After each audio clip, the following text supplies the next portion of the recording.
Hey everybody, so everyone's out here freaking out about coronavirus. I want to focus on something a little bit more positive and show you guys this multi-grafted avocado tree. This is another update. I've done a few updates on my channel on this tree.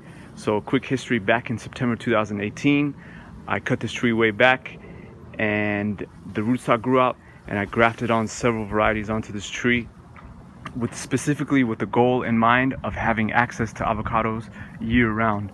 So I put varieties on the tree that fruit at different times of the year because my goal was to be able to walk out, go out into my backyard and pick an avocado at any time of the year. And then this is kind of poignant now because we've been to grocery stores and we've seen the long crazy lines, but I want to show you guys an alternative. So maybe you don't have to go to the grocery store and stand in those long lines. Maybe you can have access to really calorically dense, nutritious food right in your backyard on a year-round basis. It's a beautiful thing. So anyways, I did a few new grafts up at the top. Basically, so whenever you do a multi-grafted project like this, one of the grafts will try to overpower the rest. And in this case, this right here, all this with flowers you see, this is the Helen avocado. It's a very aggressive, vigorous grower, and that usually happens when you do multi-grafted trees. One of them just naturally gets more aggressive and more vigorous than the rest. So basically what I did, I pruned the Helen tree back, the Helen graft back over there, and then I did some new varieties up at the top. Let me get on a step stool and I'll show you guys what I did. Alright, I'm up on a ladder, I got a better view, so let me show you guys here. This is the first graft right here. This is a Mexicola type avocado. So the scion for this graft came from a wild tree growing on the side of the 405 freeway.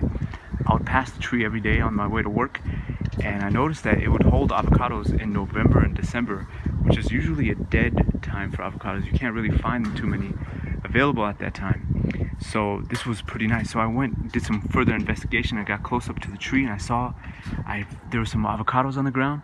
I picked them up, ate them. They were so good, delicious, strong avocado flavor. I had to get a scion. I had to get a piece of the tree, and I did the graft right here. And it looks like it's taken. So there I made the cut, and I got this special tape, which I got from Amazon. And this is how I know the graft is taken, because look, it's broken through the grafting tape, and we have nice flowers. Looking forward to some avocados. Over here, I did a Pinkerton avocado graft.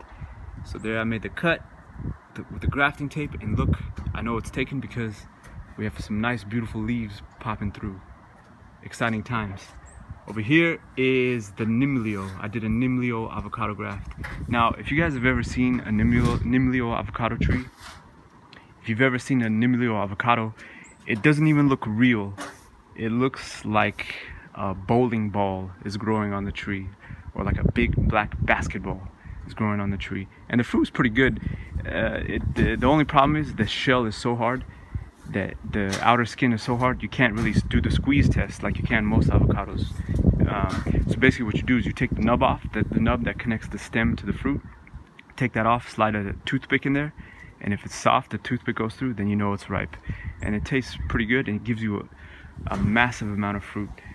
I planted the Nimlio because I wanted to scare my neighbors. I want them to think I'm growing bowling balls on my tree. Over here, I did another same scionwood that came from this wild tree. I got another piece of scionwood because it was so good. I wanted to make sure I got that variety. So it looks like it's growing out. This one's a little bit slower than the rest. So the beautiful thing is that this variety will fruit in November, December. The Pinkerton usually fruits starting January, February. It goes into May. Nimlio fruits May into the fall. And I have other varieties over here. Like over there is the Reed. Reed's a summertime fruit. Helen is summertime going into the fall. And the ball is also about summertime going into the fall.